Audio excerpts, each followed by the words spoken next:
Oke, baik. Assalamualaikum warahmatullahi wabarakatuh. Hari ini kita akan lanjut kegiatan kita, kegiatan TOT. Sekarang gini, problem manusia itu, ya. Misalkan ada orang yang biasa-biasa saja. Ilmunya kalah lah dengan kita, pengalaman kalah dengan kita, tapi kok dia sukses gitu, ya kan? Kok dia lebih lebih hebat begitu kan? Problemnya kita itu problemnya manusia itu di situ, karena kita memandang itu. Misalkan orang kok ini nggak alim, nggak telaten juga, kurang ilmu, tapi kok sukses, kelihatannya banyak duit, berhasil gitu. Nah, problem kita itu karena memandang orang ini dong. Salah cara pandang itu. Bukan, karena kita kenal dia doang itu problemnya. Jadi karena kita kenal, sibuk melihat dia, itu jadi problem. Jadi ada orang yang Allah angkat, bukan ya, ada orang yang Allah berikan kemuliaan, kadang ilmunya sedikit, pengalamannya sedikit, kaya dengan mulianya ya. Ada orang yang hafal Quran, yang alim, susah terus hidupnya. Kira-kira kan begitu. Ya nggak? Sebenarnya kalau dilihat dari kacamata ini kan kacamata manusia ya. Karena kita sering meniru manusia itu. Kok bisa kepingin kayak dia itu yang sebenarnya problem bagi kita. Kepingin kayak dia itu yang sebenarnya problem bagi kita.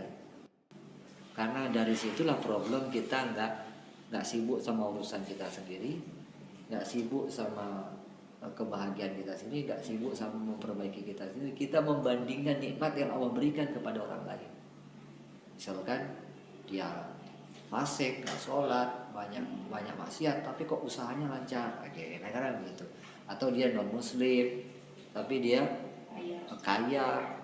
Jadi semacam ada nggak ikhlas di dalam hati gitu, ada kepingin kok dia bisa sih, nah gitu. Atau ada lagi orang yang kemudian mencari kaya dengan cara sholat duha, waqiah, kira-kira kan begitu ya, karena memang hadisnya kan gitu mau.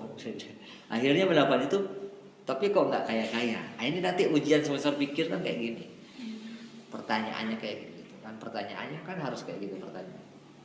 Jadi kalau ada orang yang dia bandel, maksiat, terus tobat, semasa dia lagi nggak benar, banyak duitnya gitu. Begitu dia tobat, habis sudah, begitu kan? Habis. Nah, ini gimana orang seperti ini kalau dalam semester pikir, gitu kan? Ya salah orangnya, salah tobatnya, atau salah apa salahnya gitu kan? Dan kemudian dia mencari-cari, kenapa ya gua semenjak masuk Islam, atau kenapa ya gua semenjak sholat, kenapa gua semenjak banjir ke masjid gua jadi tambah susah hidup gua. Itu salahnya di mana? Itu salahnya di mana? Salah di pola pikir atau persepsi sih, Pak. Coba salahnya di mana coba? Salah dia. Salah memaknai ya, kalau menurut saya. Salah data, salah cara berpikir. Jawabnya itu adalah percobaan, Satu-satu. bukan ujian. Karena dia udah tobat, berarti Tuhan membersihkan dia. Jadi tidak mungkin dengan kemiskinan itu istilahnya cuci ya. Dicuci. Dibersihin. Diulang pertanyaan, Bang.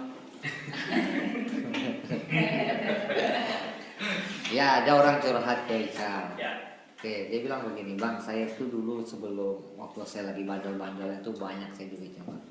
Proyek saya banyak, kerjaan saya banyak. Sekarang setelah saya tobat, saya udah nggak nakal lagi, kerjaan habis, proyek saya habis, saya benar-benar susah sekarang, Bang. Kenapa Bang saya sampai kayak begini nih? Apa gara-gara saya tobat begini atau gimana? Coba, gimana? Versi saya, Pak. Iya. Jadi ini apa yang perlu kita sampaikan terutama kepada orang tersebut adalah urusan harta materi itu konotasinya Allah memberi bukan kepada orang yang taat atau yang ahli maksiat. Itu dulu kita kasih pandangan tadi. Karena itu Allah udah jelas tuh bahwa Allah ngasih keduniaan kepada semuanya, orang kafir, orang iman. Ya sedangkan hidayah Allah hanya kasih kepada yang orang cintai doang. Allah yuridina majuti wa malakutu itu kan. Wala yuridina ila mana. Nah, dia udah paham sampai situ. Nah, ada kalanya memang ketika orang itu dalam kondisi sulit, dia ahli maksiat, justru Allah itu melancarkan rezekinya supaya memang Allah satu ingin melihat apakah hamba itu dia masih bisa bertobat atau malah justru istidraj, mengelulu. Nah, terus gimana ketika ternyata si hamba itu dia bertobat malah justru dalam kondisi keduniaan itu langsung berbanding terbalik 180 derajat? Ya berarti memang Allah sedang memposisikan dirinya ketika kamu dalam kondisi sebaliknya apa yang kamu dulu dan Allah kasih kamu hatinya terbuka dalam hal hidayah, apakah kamu masih akan tetap memilih hidayahmu atau kamu akan balik ke kebiasaan lama?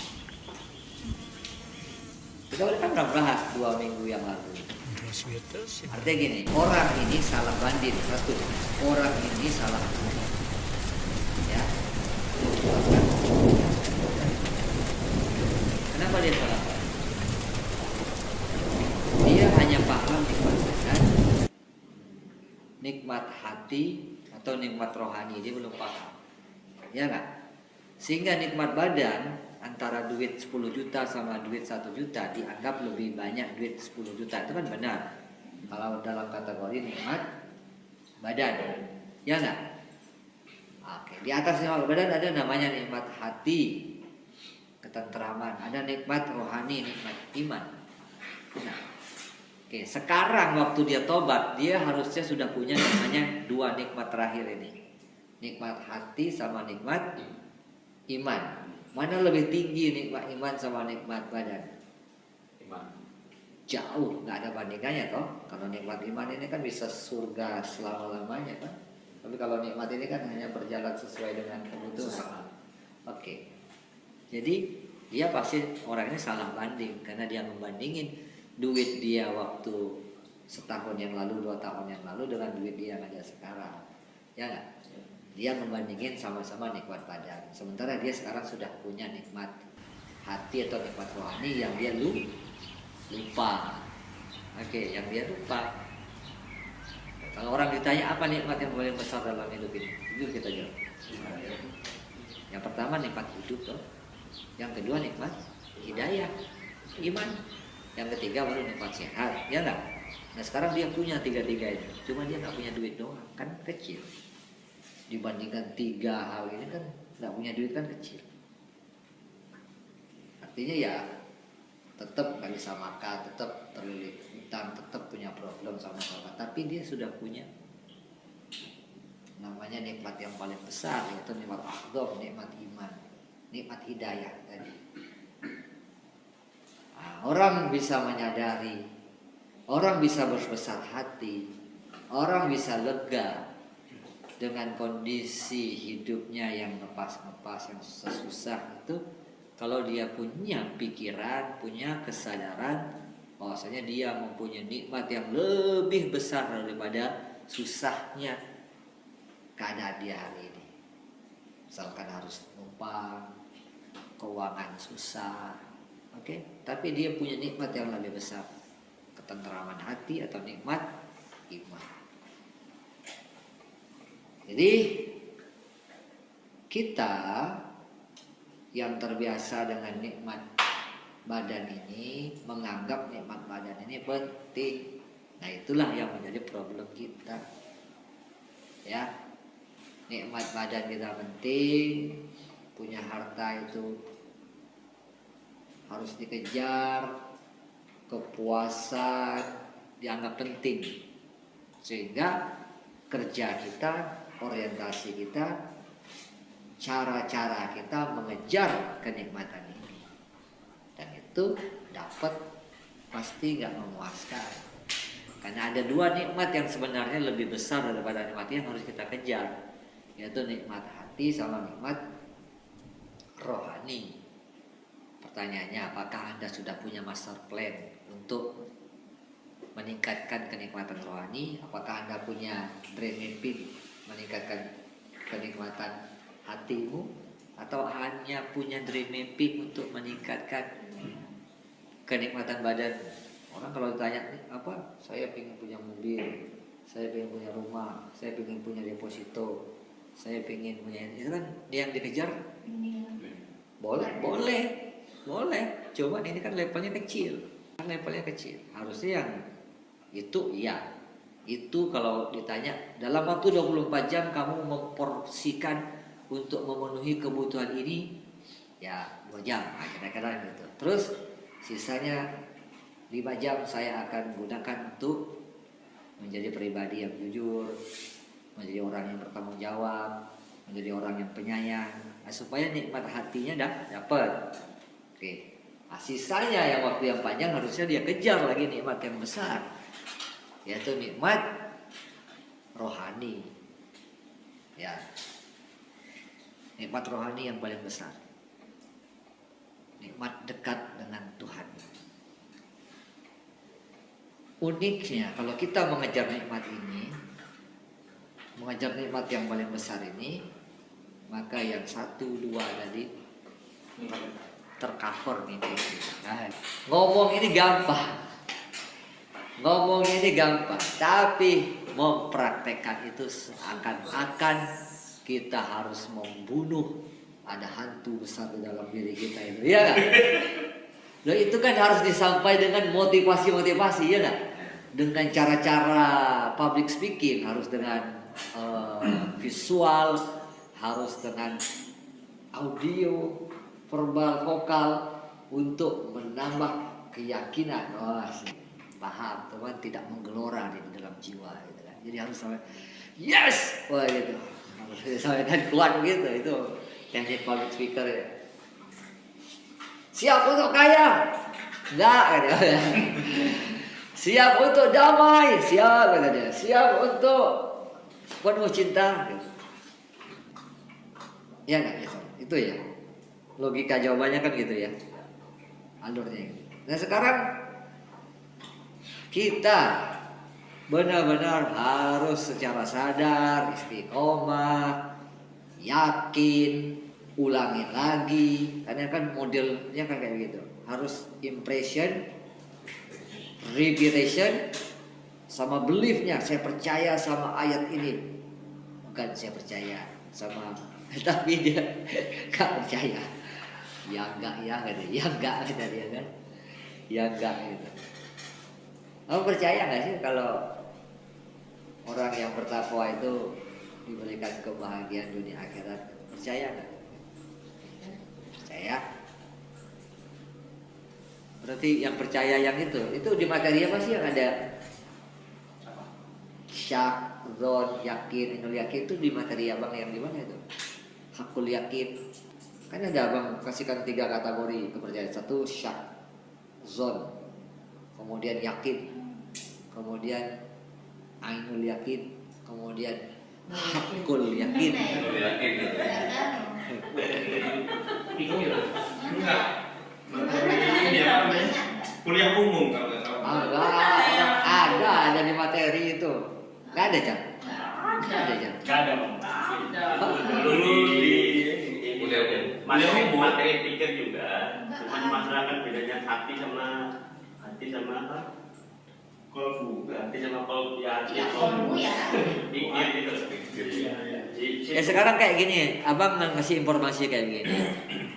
Ya abang tanya, kamu levelnya informasi tadi itu 50% ke bawah itu kamu syak, ragu-ragu, agak syak, agak ragu-ragu. Tapi kalau kamu zon, agak menduga, itu sudah 50% tapi belum 100%.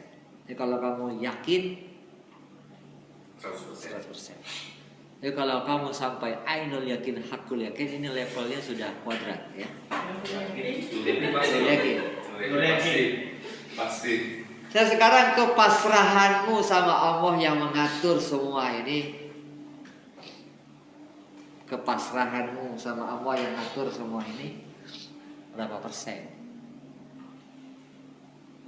Baca seminar, sholat duha, waqiah, udah sedekah, udah silaturahim, nggak juga kaya-kaya gitu ya? Iya. Gitu. Sampai ke sono. Sama dia. Jadi tadi jawabannya Salah paham. berarti kan salah paham nih orang kan, dianggap kekayaannya itu adalah kekayaan materi. Secara tekstual ayat itu aja, emang. Ya jangan dalam maknanya, jalan keluar satu.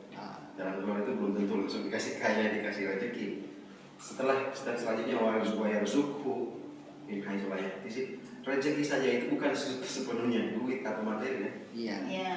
Nah, secara tekstual aja Iya. karena lanjut teliti sih, karena terlanjur kita baca jadi kan. Kalau kita asal teliti aja pasti mungkin udah ada. Ya berarti yang harus kita rubah dream mapping dong. Ya, Ya. plan, dream mapping. Oke, kalau kita pakai bahasa umum untuk orang awam misalkan, oke, selama kuliah di kampus kalian akan bahagia, ya, gitu ya. Akan ketemu namanya kebahagiaan dan kesuksesan.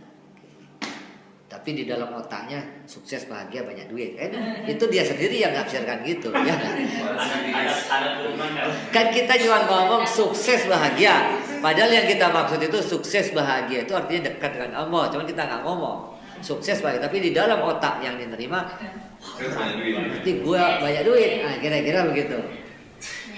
Kan yang salah niatnya. level bicaranya ya, level bicaranya yang salah. Makanya kita kalau dalam bahasa hipnosis itu kan bahasa kayak gini, bahasa imajinasi gitu kan.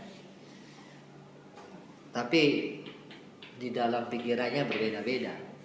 Sekarang bayangkan Anda pergi ke suatu tempat yang sangat indah, Anda bersama orang-orang yang Anda cintai. Nah, itu kan di dalam pikiran kalian beda-beda isinya.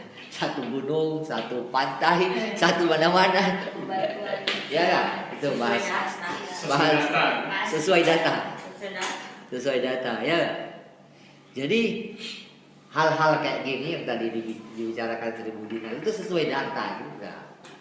Padahal ayatnya begini karena datanya adalah berarti gue dijamin rezeki itu berarti gue banyak duit. Nah itu kan datanya kayak begitu. Ketika nggak dapat duit, bingung dia. Apa yang salah ini kata dia? Kok gue udah ini salah itu kata dia. Dianya yang salah, pemikirannya ya, datanya pemikirannya yang salah. Berarti itu bisa stres orangnya itu ya kalau terlalu terfokus. Ya stres lah. Mikir kayak gitu. Iya. Atau bisa ngelakuin hal-hal di luar dari itu ya? Banyak. Bisa. Kamu kalau ngapal Quran, maka kamu akan hidupmu bahagia. Ngapal Quran deh. Begitu ngapal Quran nggak ada kerja, susah, berontak deh. Pak saya udah ngapal Quran tapi kok Gak bahagia. kok susah banget hidup saya. Kan ada tuh kayak gitu kan? Nah, jadi bahagia yang gurunya maksudkan beda dengan penafsiran dia tentang bahagia, ya kan? Nah, itu. Jadi itu problem sebenarnya. Ini problem salah persepsi, salah tafsir, salah data. Maka kita benar-benarlah harus mengupayakan 24 jam karena kan itu nafsu ya turun naik. Terbentur lagi pragmatis. Rasulullah itu perang berapa kali? Dan dalam sejarah Allah bikin skenario, tidak ada nabi yang mati dalam perang. Tidak ada rasul yang mati dalam perang. Mau perangnya berapa banyak? Kalau nabi enggak ada. Ya mungkin kalau dibikin mati dalam perang yang malu lah ya, tak mungkin lah ya kalah perang. Agamanya gimana ya kak gitu kan? Masa lambangnya Jadi skenario ini akhirnya ya Nabi kalau perang aja gitu. Musuh berapa? 1000, kita berapa? 300 perang. Ayo. Enggak begitu. Ya kalau tahu ujung dalam kehidupan gitu kan. Ya pokoknya gua misalkan, tapi kan manusia tidak tahu takdir ya. Tapi kan takdir itu kan setelah semua berjalan kan baru tahu ya. Oh gitu ya. Jadi kalau seandainya kita tahu masa depan kita, kayak itu enggak gitu. Oh, lu dikasih tahu nih masa depan lu nggak akan mati kalau perang. Misalkan di saat disuruh perang, oh perang aja pede aja. Ayo, gue nggak akan mati kira-kira. Lu tahu dari mana? Udah takdir sudah gitu kan. Tapi secara manusia, ya bicaralah strategi. Gimana strateginya gitu? Nah itu melengkapi kebutuhan manusia lah. Karena melengkapi kebutuhan itu berstrategi ya nggak. Jadi ya asik-asik aja gitu perang. Makanya di Al-Quran itu kan ketika perang Badar itu kan disindir benar ya. Allah yang memenangkan. Kan itu kan ceritanya tuh di Al-Quran itu kan ada malaikat turun membantu, terus Ada burung-burung burung bawa itu bawa yang membantu. pedang-pedang itu padang ya kan itu kan. Perang Badar. Perang Badar lah ya. Tajrid sama asbab itu hanya mengingatkan manusia. Kita ini kan terbiasa sama hukum sebab, terbiasa sama hukum sebab akibat. Kalau kamu kerja dapat duit, kalau kamu makan kenyang, kalau kamu kena air basah, itu kan hukum yang kita hukum. Tapi boleh nggak ada terjadi di luar ini? Kalau kan kenyang gitu ya. Ya kan boleh, Allah punya kuasa, ya nggak? Nah sehingga iman kita tidak terpaut dengan kebiasaan-kebiasaan adat itu. Misalkan 20 tahun terbiasa kerja dan subhanallah. 20 tahun kerja, hidup, tiba-tiba nggak kerja.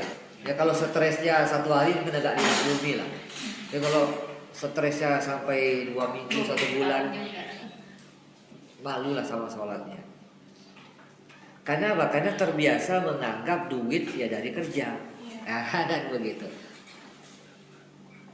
Padahal itu hukum sebab akibat yang memang bisa saja terjadi, bisa juga tidak terjadi dengan skenario yang lain. Hanya itu yang ingin hidup. Hidup itu apa? Karena makan, karena bernafas, karena nggak kena corona. Karena ada rohnya. Jadi orang kalau mati, waktunya mati nggak? Mati, ya nggak? Oke, terus kalau kamu kena corona mati nggak? Kan belum waktunya. Belum tentu. Kalau waktunya mati. Kalau nggak mati. Jadi takut nggak kena corona? Bilang takut juga. Ya. Ini kok kayak Nah itu bagaimana? Iya takut gitu aja lah. kayak sepon tengah laut. Bilang takut tapi. Jadi kan ini ada hakikat, ada syariat. Kalau secara hakikat ya tidak boleh takut. Tapi kalau secara syariat ya hati-hati. Secara syariat loh. Ya kan secara syariat ya waspada, hati-hati. Cuman kan di depan waspada itu kan harus ada keyakinan hati gitu loh. Keyakinan hati, iman yang mantap. Ngaruh lah. Corona mah nggak ngaruh kan gitu kan. Ya itu keyakinan. Tapi syariatnya ya waspada, jaga jarak, kebersihan. Ya kayak begitulah. Itu namanya secara syariat. Tapi ya tetap harus dua-dua ini harus jalan. Karena kalau hanya syariat saja, kamu ya nanti ketakutan yang luar biasa. Tapi kalau kamu hakikat saja, kamu sembrono. Ya harus seimbang. Ya, gitu. Maksudnya dua-duanya. Mas Isrofil. Iya. Iya. Udah ngasdo sekarang? Sudah. Sudah. Pas apa itu bang, maksudnya pas kemarin itu hadir, cuman setelah itu bertukar jadwal jam kerja akhirnya tak kekejar gitu loh. Tukar kelas boleh. Dosen kami siap aja siap. Oh tukar ada, tukar kelas boleh. Sepertinya mana?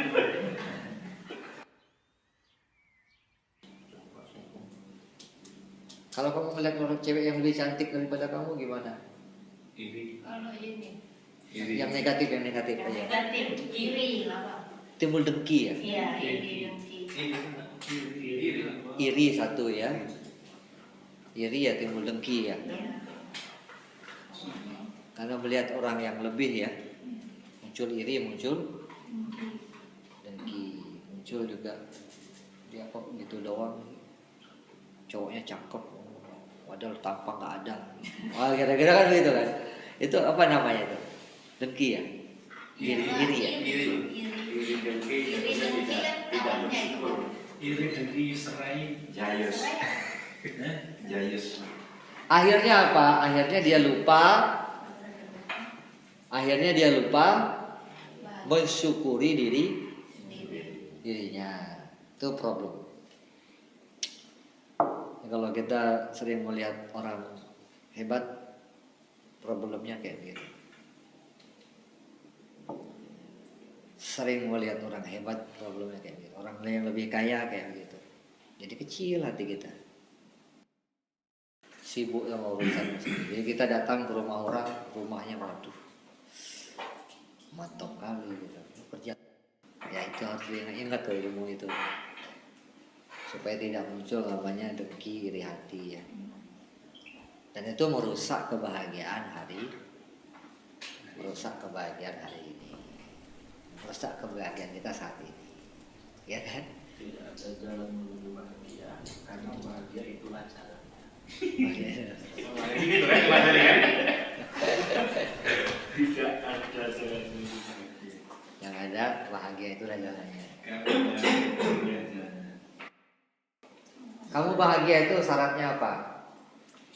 Bahagia harusnya tanpa syarat. Apa? Harusnya bahagia tanpa syarat. Bahagia tanpa syarat. Supaya apa tuh? Kayak senang aja. Kayak lagu Kalau tidak senang nggak kita bahagia. Ya berarti nggak kenal nggak senang. Dulu. Gini maksudnya. Tidak ada jalan menuju bahagia karena bahagia itulah jalannya. Berarti memang bahagia itu jalan segala sesuatu harusnya. Jadi jalannya segala sesuatu. Gitu kan? Yang Kalau kita nggak bahagia, nggak ada jalannya berarti kan? Iya, pasti tertutup. Tutup. Yang kita bahas di materi terapi berpikir, Nah, yang bahagia saat ini. bahagia saat ini. Ada jalan menuju bahagia karena bahagia itu jalan. Ya, bahagia itu jalan segala sesuatu. Saya masih ingat banget yang kita bahas itu terus ada dua statement Bang Haji. Kenapa orang bisa patah hati? Dia tidak bisa melihat keindahan di tempat lain. Jawabannya itu dulu Bang Haji. Saya masih punya catatan. Dia tidak mampu melihat keindahan di tempat lain. Itu doang. Oh, itu dong. Oh, satu katanya dua aja. Itu doang. Dia tidak mampu melihat kebahagiaan di Maksud tempat Bang lain. Iqbal, masih kacau jadi kan cari yang lain lebih banyak gitu. Patah hati. Iya kan dulu kan gitu pas kita bahas materi ini. Bang Haji ngomong, kenapa orang itu bisa patah hati? Karena dia tidak mampu melihat kebahagiaan di tempat lain. Kalau udah sukses, ujian baru berhasil, baru bahagia gitu. Lebih banyak. Iya, saya maksud konotasi bahagia itu seperti apa gitu. Ciri-cirinya. Iya. Karena bahagia aja, bahagia. Orang tersenyum bahagia, orang banyak uang bahagia. Orang tersenyum belum tentu bahagia Bang. Berarti kalau ditanya setuju atau tidak bahagia tanpa syarat, itu jawaban kita gitu. Bagaimana? Kalau bahagia tanpa syarat udah di level orang yang sudah sadar diri. Maksudnya, Untuk orang yang memang dia sudah ngerti Iya, keilmuannya. sudah. berarti jawaban kita Kalau belum ngerti tidak ilmunya setuju. nggak setuju. Nggak setuju. Udah jadi. Pasti ada syaratnya. kan, Alasannya setuju berarti itu tidak setuju karena Karena ada syarat tadi sudah setuju level. itu. Apa syaratnya? Bahagia itu buah dari hasil, buah dari sesuatu. Filterannya bahagia itu kan. Kok buat dari sesuatu? Ya, Ini dibilang sama. kalau dihubungkan sama yang Oh, itu. Kayaknya dihubungkan dengan syarat-syarat. Syarat-syaratnya. Jadi ingat dulu pernah Kak Luki pernah masuk di angkatan kita, tapi waktu kita masih di gedung lama itu ditanya itu setuju atau tidak bahagia dalam pacaran. Sebenarnya harus banyak belajar cara bahagia gitu ya.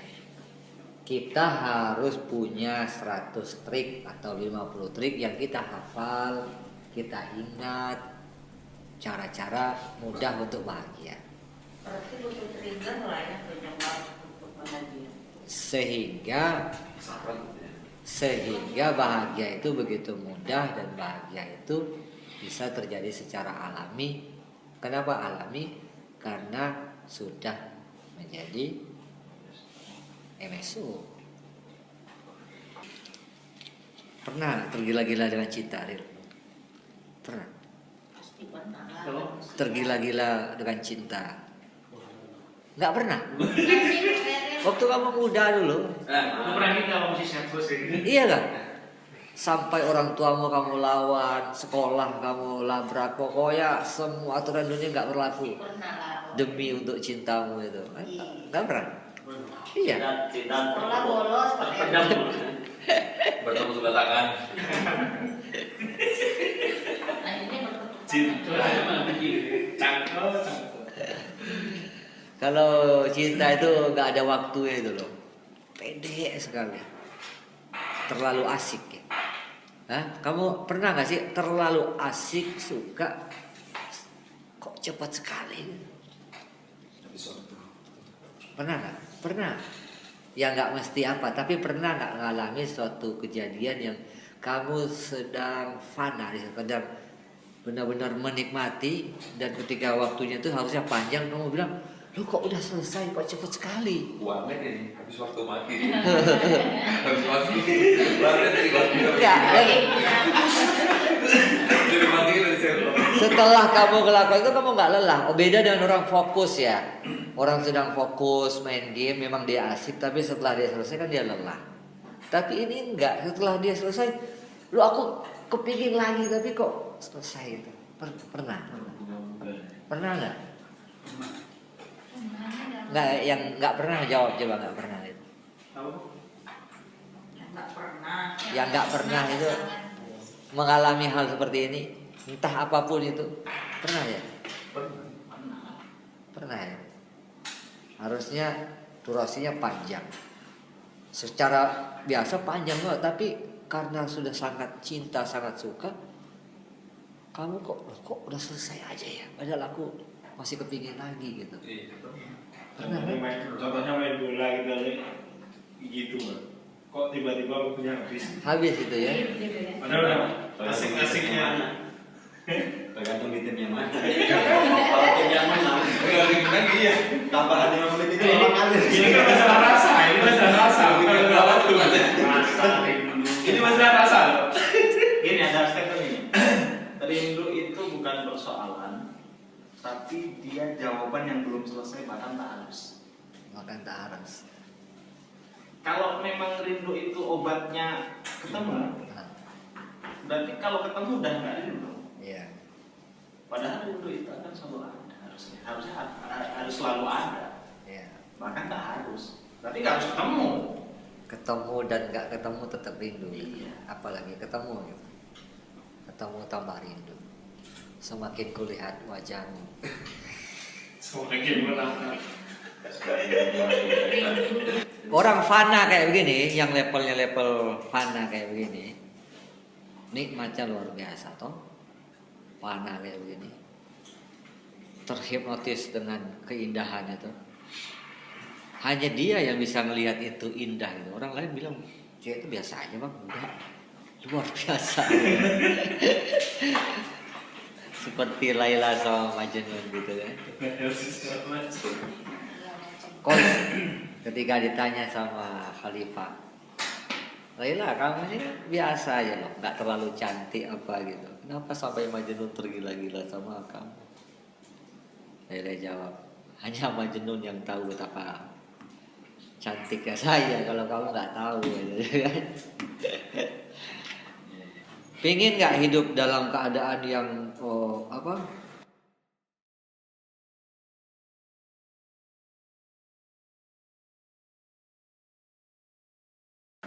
terlena dengan asmara. Cuman kan ini kan baru kita belajar, dikasih sedikit latihan levelnya sesama manusia, ya nggak? Apalagi yang sampai levelnya bisa mencintai orang-orang soleh, bisa mencintai Nabi, apalagi bisa mencintai Allah. Makanya wajar kalau orang itu fana, kemudian nikmat hidupnya, dia lupa dengan segala-galanya. Tapi ya kita harus merasakan lah kayak begitu. Kalau nggak merasakan, nggak tahu rasanya terlena.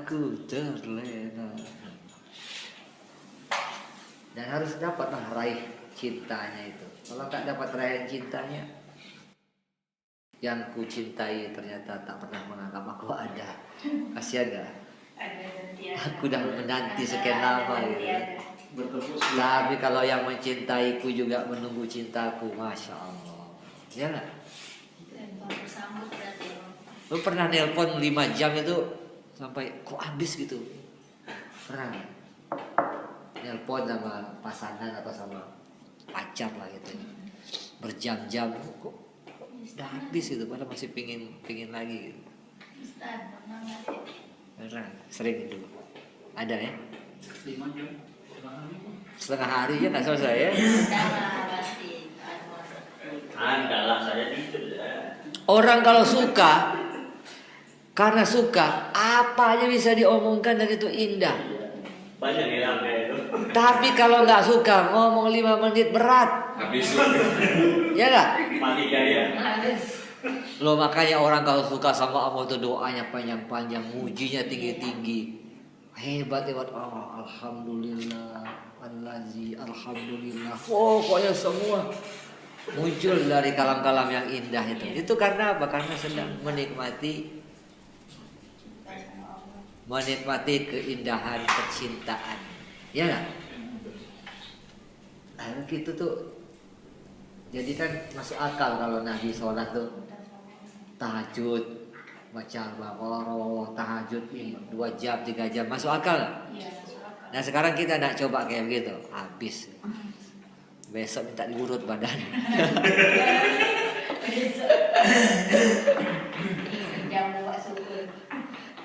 Jadi bukan tahajudnya yang mau dikejar, cintanya dikejar, sehingga kalau dapat semua mudah. Tapi kalau kamu nggak cinta, ngaji 1 juz itu berat. Orang 1 lembar aja berat. Mau duduk berat, mau zikir berat. Karena apa? Karena nggak cinta nanti. Ya nggak betul? Nah kalau ini betul, berarti kan harus ada program menuju cinta. Masa nggak ada program kita dreaming menuju cinta dan how gitu kan? Masa nggak ada? Karena ini sesuatu yang mengembirakan, sesuatu yang asik, sesuatu yang menyenangkan, sesuatu yang aku harus dapat nih, kira-kira kan begitu. Tapi nggak ada program gimana? Malah sibuk dengan mobil 2022, rumah, itu kan? Ya ini boleh, cuman kan ini kan kecil lah levelnya, ini yang lebih tinggi lagi gitu. Kenapa kita nggak bikin program itu? Dan bagaimana bikin programnya? Yuk di Dream Epin level 2 kita buat. Ya, ini kan mulai nih kajian-kajiannya nih. Artinya mulai kita menikmati. Jadi sehingga benar-benar terpanah asmara gitu kan.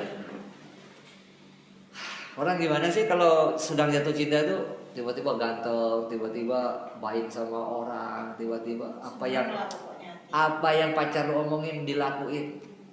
Kamu nanti pagi-pagi kasih ibumu makan ya, kasih bunga, kamu siramin. Iya sayangku. Oh pagi-pagi. Oh, ini demi apa? Demi cinta. Demi menunaikan permintaan cintamu ya. Kalau Allah bilang berbuat baik sama orang, kamu buat baik demi menunaikan cintamu pada Allah, begitu loh kamu pikir. Mudah melakukan kebaikan. Terus baca Al-Quran, apa bilang tahajud, disuruh tahajud malam, surat cinta dari Allah, tahajud lagi. Jadi dapat surat cinta ketika membaca Al-Quran itu, paham-paham ya kan. Nah, karena ada cinta tadi, nah, dilakukan nggak? Mudah nggak? Jadi jangan sekarang bilang gimana cara bangun tahajud, baca aja, nggak bangun-bangun. Gimana mau bangun-bangun? Itu bukan cinta dulu nih ya. Lah iya sekarang gini, besok pagi kita ke Jakarta, kita akan ngisi seminarnya, misalkan dapat duit, atau diundang presiden atau gimana, pesawat kita jam 5 subuh, jam 4 kita harus sampai di bandara. Jam berapa lu bangun? Jam 2. Jam 2 udah bangun. Kayaknya biasa nggak tidur. Bisa tidur, kalau mau tidur siap, dan bangun sendiri nggak tidur tuh? Bangun sendiri. Kira-kira? Bangun sendiri kalau udah terpikiran ke situ. Ataupun kalau kamu pasang alarm pasti bangun sendiri. Ada begitu bangun, ada nggak begitu bangun? Nggak ada, langsung mandi. Langsung mandi. Begitu bangun, yes, wah gitu kan? Itu berarti ada cinta, ada harapan yang dikejar di situ. Bayangkan kalau harapan itu setiap hari, setiap saat, banyak waktu, jangan setiap saat lah, setiap saat. Nabi pula ya, wali gitu ya, mungkin seminggu 2 kali lah kayak gini kan. Tapi boleh setiap hari. Kalau setiap hari kamu udah tinggi sekali makomnya itu. Nah, maksudnya benar-benar wow, ada gairah yang luar biasa dalam hidup. Mas, kamu rela duduk aja hanya ngomong sama orang, dek makan entar aja, makan entar aja pada lagi ngobrol sama pacar. Jam makan lewat, hilang pun lapar. Begitulah ketika berkholwat berzikir, lupa makan. Kita naik pesawat. Orang ngeliat orang aneh kan, orang sedang jatuh cinta itu kan orang aneh kan. Tapi kan dia nggak pernah mau peduli. Lu nggak paham, cek lah kata dia, lu nggak paham. Banyak bisa merasakan. Susah untuk menjelaskan katanya.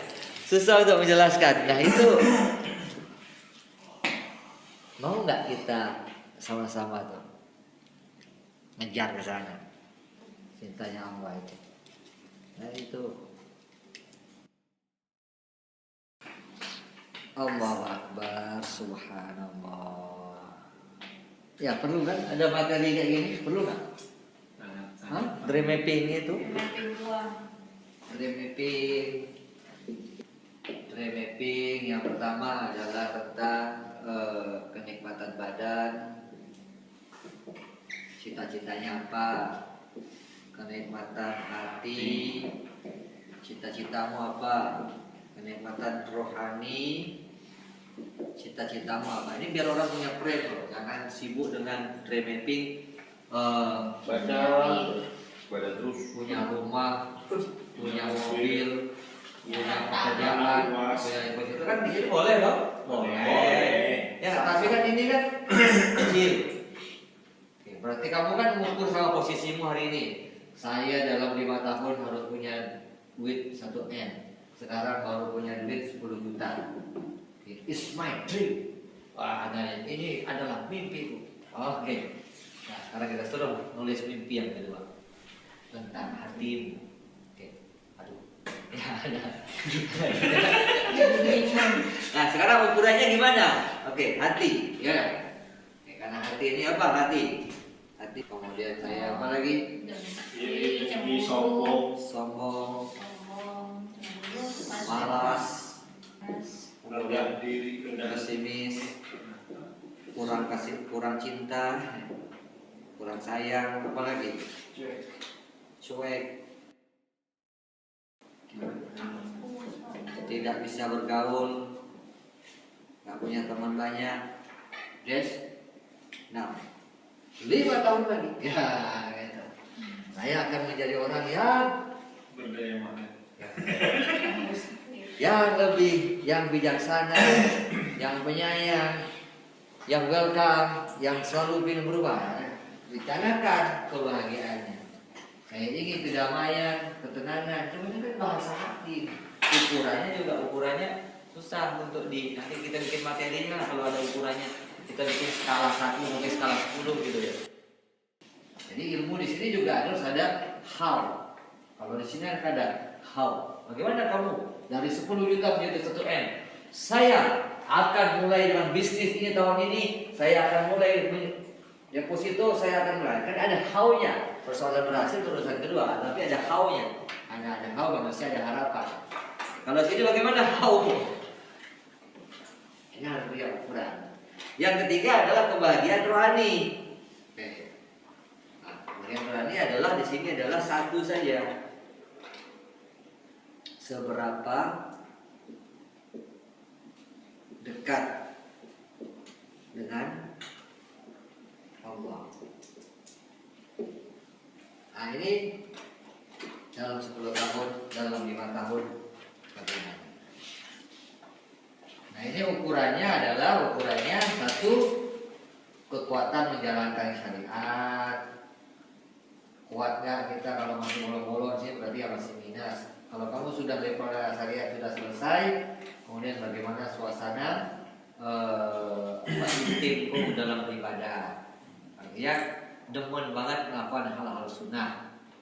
Itu seberapa kuat, zikirnya seberapa panjang, puasanya, sedekah, pokoknya hal-hal yang sunnah kamu seberapa kuat. Kalau sini level yang masih kecil, berarti sampai ke depan. Nah ini how-nya adalah bagaimana? Nah, kalau kamu dengan saat ini, kamu bahagia saat ini, kamu bersyukur saat ini, raditu billahi rabba, bil islami dina, Nabi Muhammadin nabiyya wa rasulah.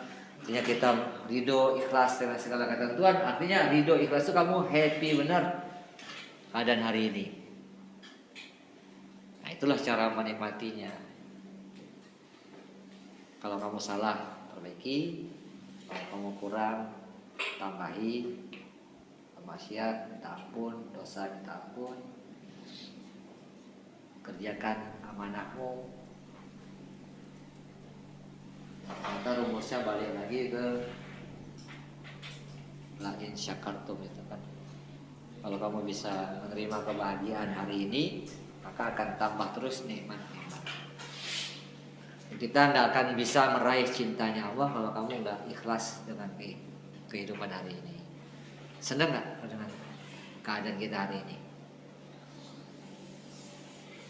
Nah, kalau kita senang dengan kebahagiaan kita hari ini, sungguh tandanya kita tidak tergoda, terpengaruh, terbersit di dalam hati dengan fadilah nikmat-nikmat yang Allah berikan kepada orang lain. Nggak dengki, nggak iri, gitu kan ya. Alhamdulillah dia seperti itu. Tapi saya juga lebih, alhamdulillah. Tapi dia banyak duit, saya nggak ada duit. Ya saya alhamdulillah. Berani ngomong begitu itu dengan pemahaman. Ini dream mapping 2 nanti skemanya kayak gitu. Cara melatih ini gimana sih cara melatih? Melatih kebahagiaan hati. Tekad yang kuat. Tekad apa? Tekad untuk berubah, tekad untuk berbuat baik. Sekarang apa kelemahanmu? Misalkan saya hari ini lemah, saya kurang bisa bersahabat. Saya kadang terlalu cuek sama lingkungan. Saya kadang masih baper, iri. Saya masih baper, masih iri, kadang mudah tersinggung. Kadang saya cepat marah. Kayaknya itu ukuran-ukuran hati kan? Sekarang make it dream mapping. Buat suatu mimpi perubahan untuk engkau berubah. Tapi dalam beberapa tahun saya akan menjadi pribadi yang terbuka, pribadi yang tidak iri. Jadi itu dream mappingnya diucapkan. Soal how ya, semua ilmu nanti how lah. Itu semua ilmu SC, ilmu fundamental, ilmu itu semua how bagaimana membuat menjadi lebih baik. Cuma di dalam dream mappingnya ditulis kondisi now and then, dan suatu hari nanti. Itu kalau yang hati, ya kan? Kalau yang kebahagiaan rohani adalah dream mappingnya, cita-citanya adalah ingin tambah dekat kepada Allah, ingin mencari ridho Allah. Merasa dekat sama dekat juga ada perbedaan loh. Mau dekat nggak sama Pak Wali? Sama Pak Jokowi dekat nggak? Dekat. Kamu merasa dekat apa kamu dekat, itu kan beda ukurannya. Ya nggak? Karena kalau orang merasa dekat kepada Allah, sebenarnya dia nggak dekat kan bahaya. Kan bahaya. Merasa dekat. Waktunya kamu dekat sama Allah. Boleh gitu? Enggak. Nggak boleh. Nggak boleh gitu? Enggak boleh. Nggak boleh gitu? Karena mengintervensi Allah. Iya. Allah yang benar mari waktu Apa? Allah memisahkan keinginan manusia dengan hati. Tapi kalau tahadus binikmah tuh boleh. Tapi kalau untuk challenge kayaknya nggak boleh. Challenge tuh yang belum terjadi. Tapi kalau dia tahadus binikmah boleh. Boleh nggak sih tahadus binikmah? Boleh. Misalkan gini, waktu saya kemarin kepepet, kemudian waktu itu ya cuma terpikirkan ya Allah, seandainya saya dapat tuh mobil enak banget, besoknya datang tuh mobil, tahadus binikmah, kira-kira gitu. Jadi hanya gemeretek atau keinginan saja di dalam hati, tapi langsung diijabahi. Cuman ini kan ukurannya jadi susah juga ya. Gimana? Bisa nggak diukur kayak gini? Nggak bisa. Nggak bisa. Karena kalau kedekatan sama Allah nggak bisa Nggak diukur. bisa. Dirasakan sendiri ya. Karena itu udah beda. Karena ini udah ilmu kesadaran. Levelnya udah. Iya. Tapi kalau abang bisa bikin ukurannya begini.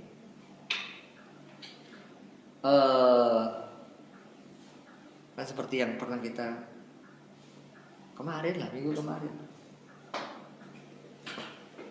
Kalau kita dekat, kalau Allah ridho sama kita, kalau saya bilang kalau kita dekat sama Allah lah ya. Kalau Allah ridho sama kita, ketika kita salah, kita maksiat, kita diizinkan untuk bertobat. Kalau kita punya nikmat, kita diizinkan untuk mengucapkan syukur. Alhamdulillah. Kan banyak nih orang bangun tidur tapi nggak mengucapkan alhamdulillah. Banyak nggak orang habis makan nggak mengucapkan alhamdulillah. Banyak nggak orang setelah berdosa nggak mengucapkan astagfirullah. Tapi ketika kita, kan itu kan tandanya, aku berikan kemampuan hambaku untuk beristighfar, tandanya aku mengampuni, kata Allah. Aku berikan kemampuan hambaku untuk bersyukur, maka aku sediakan nikmat untuknya. Kan gitu ya? Aku, tandanya seorang hamba ini, aku berikan kesempatan untuk berdoa, aku akan mengijabahi, kalau orang nggak diberikan kemampuan untuk berdoa, itu tanda Allah nggak akan mengabulkan permintaannya. Tapi ada kalanya bang, orang dia berbuat maksiat justru dimatikan sama Allah agar dia tidak membuat kerusakan. Nah, itu gimana? Maksudnya? Kan tadi Bang Haji bilang, ketika orang berbuat maksiat, tandanya aku ridho sama orang itu, maka saya izinkan dia untuk bertobat, kasih umur panjang. Tapi ada kalanya orang yang memang sama Allah itu justru malah dia berbuat maksiat, dicabut nyawanya. Allah nggak mau tuh hamba ini dia justru semakin tersesat. Nah, terus maksudnya? Dicabut nyawanya. Berarti kan bertentangan dong. Ridho, bahasa ridhonya itu. Nah, ya ridho lah itu. Kalau dicabut namanya namanya ridho. Kan matinya orang muslim itu kan kalau dia baik berarti, kalau dia buruk berarti supaya tidak tambah buruk. Ya kan gitu. Ya kan baik berarti. Yang ada penjahat nih meninggal. Gimana nih? Baik enggak? Baik. Maksudnya baik itu gimana? Ya baik, dia nggak jahat lagi. Kalau dia hidup malah tambah jahat. Berarti kan matinya dia itu bermanfaat supaya tidak menimbulkan banyak kejahatan. Baik nggak berarti? Ya, baik. Makanya matinya orang muslim itu pasti baik. Walaupun dia Jangan. Jahat. Yang penting muslim. Masih baik itu. Kan iyalah, matinya kita itu kan berarti kan gini. Kita minta hidup sama Allah. Ya Allah, berilah saya hidup supaya apa? Supaya bisa beribadah lebih panjang. Tapi kalau Allah menakdirkan kita mati, berarti ini keutamaan supaya kita nanti tidak nambah maksiat. Kan gitu. Pokoknya kalau Allah tuh menakdirkan mati, berarti ini alhamdulillah. Ya mungkin ada potensi maksiat yang kalau dia hidup akan berbahaya. Kan gitu. Cara berpikirnya kan dibalik. Bukan kenapa kau mati berarti ada potensi ibadah yang hilang. Ya jangan. Kalau umur panjang berarti ada potensi ibadah yang dilakukan. Kalau mati berarti ada potensi maksiat yang ditinggalkan. Analogi pikir berdasarkan logika manusia. Orang baik harusnya dapat orang baik. Orang kerja keras harusnya kaya. Tapi kenapa ada orang pemalas dia kaya, orang kerja keras miskin? Nah itu baru konsep dasar motivasinya. Manusia itu bilang dia harus sadar bahwa dia sebagai peserta ujian.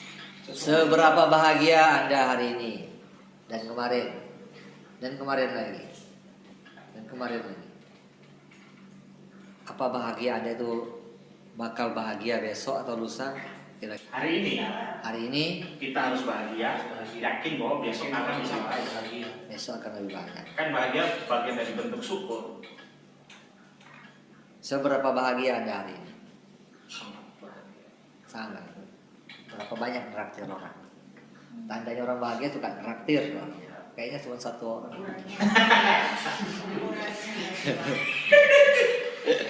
Ada kata lambat bang, di mana ya? Berarti masuk dalam ukuran ya bang, ukuran bahagia itu. Dan kamu bahagia, maksudnya Orang 10. bilang bahagia tapi main nggak ini, nggak sedekah waktu, nggak sedekah apa-apa. Bahagia di mana? Komplimenter ini ada. Itu introspeksi lah buat kita sendiri. Jadi